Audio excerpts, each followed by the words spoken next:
Halo teman-teman, balik lagi di channel gue Arif King. Kali ini gue pengen sharing ke kalian, mungkin berbagi pengalaman, berbagi sedikit pengalaman gue pada kalian. Itu bagaimana cara membaca datasheet oli samping. Jadi memang sebenarnya membaca datasheet itu sih nggak begitu penting ya, nggak begitu penting. Bisa membaca datasheet bagus, cuma nggak dibaca juga nggak apa-apa. Tapi ada beberapa kelebihan kenapa gue suka membaca datasheet oli samping.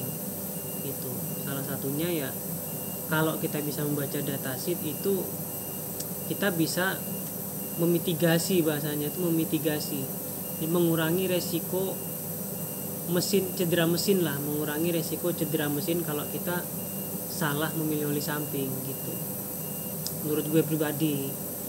Tapi memang di lapangan sih aslinya cara memilih oli samping yang benar itu ya dicoba satu-satu, mana yang enak ya kan, mana yang enak itulah yang kita pakai. Cuma kan kalau kita nyobain banyak, tahu-taunya nggak ada yang cocok, mesin udah rusak baru kita ketemu yang cocok, kan nggak bisa gitu juga. Akhirnya kita harus dandan lagi, benerin dulu baru ketemu yang enak, kan resikonya besar. Mesin udah rusak baru ketemu yang enak, udah keluar 1 juta gara-gara duit 30.000 gitu teman-teman. Jadi di sini yang pengen gue tekankan, jadi di dalam datasheet itu ada namanya viscosity, kinematic viscosity 40 derajat dan kinematic viscosity 100 derajat. Kinematic viscosity 40 derajat itu dalam kamus gue ngartiinnya itu viscosity artinya kekentalan atau daya lumas. Nah, kalau viscosity kinematik 40 derajat itu gue ngartiinnya kemampuan oli atau daya lumas oli pada saat temperatur rendah. Gitu doang gue ngertiinnya. Gitu. Angkanya semakin tinggi maka semakin encer, semakin mudah terbakar. Gitu. Angkanya semakin rendah, semakin kental, semakin sulit terbakar.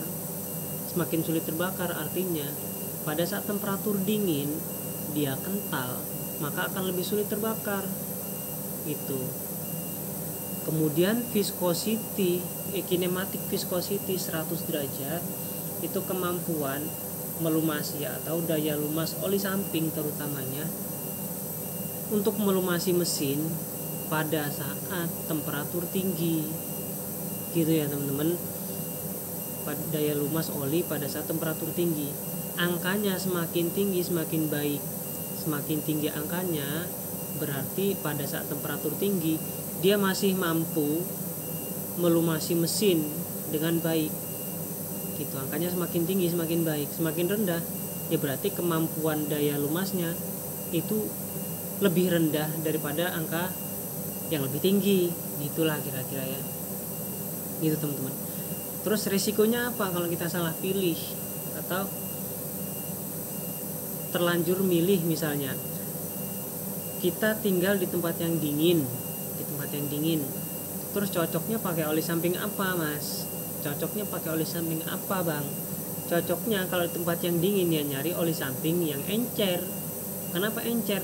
Oli samping encer lebih mudah terbakar. Syukur-syukur kamu atau kalian bisa beli oli samping yang full sintetik, karena oli samping full sintetik itu lebih mudah terbakar dan tidak menyisakan kerak atau sisa bakaran, sehingga ruang bakar bersih dan mesin lebih mudah menyala gitu.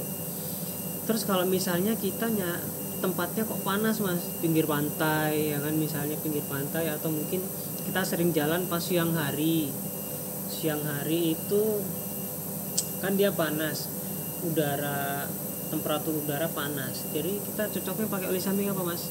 Kalau menurut gue tempat yang panas itu cocoknya yang kental. Kenapa kental? Karena toleransinya itu lebih tinggi yang kental. Gitu teman-teman. Ketika oli samping kental itu kena panas dia akan encer.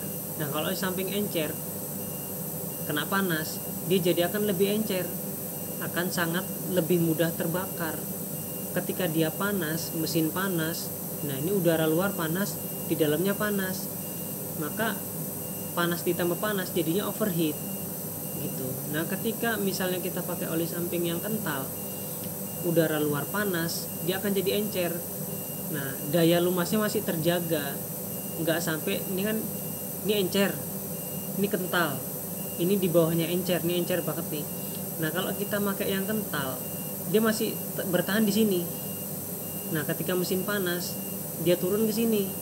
Nah kalau kita pakai yang encer, udara luar panas dia akan turun, ya kan. Nah ketika mesin tambah panas, dia akan ke bawah lagi, jadinya mesin akan lebih mudah overheat. Kalau gua ngartiin sih kayak gitu. Mungkin teman-teman yang punya bahasa teknisnya gimana ya, cuma kalau gua ngartiin sih kayak gitu. Dan yang selama ini gua rasain sih seperti itu. Makanya kalau di tempat gua, karena gua jalannya suka siang hari kan, panas tuh, dan mungkin trek gua juga panjang lah, karena perjalanan gua kan 1-1 jam nonstop.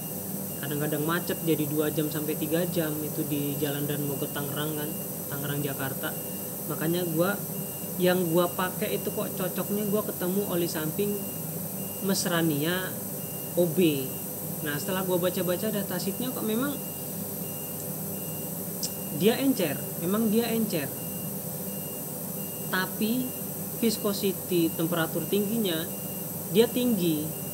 Jadi pada saat dia panas, udara luar panas, mesin panas, dia masih mampu menjaga daya lumasnya gitu. Jadi dia gak gampang overheat karena angka viscosity temperatur tingginya itu dia tinggi gitu teman-teman.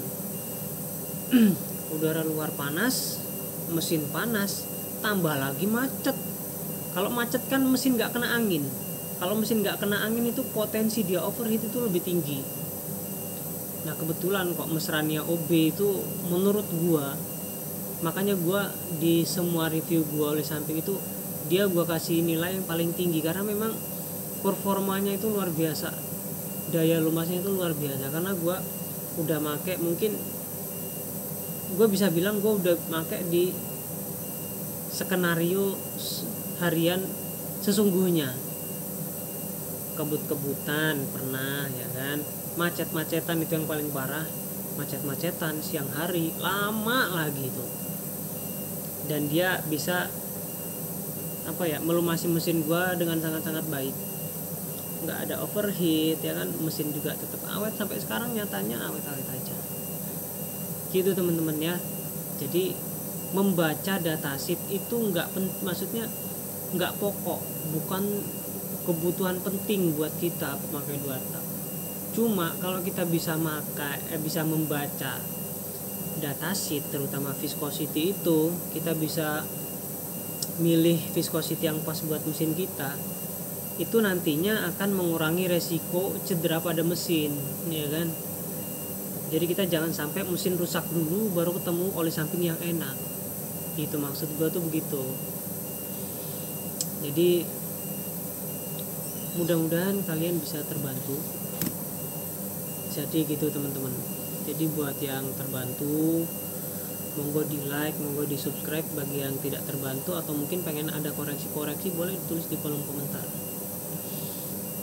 Oke, thanks for watching dan sampai jumpa di video selanjutnya.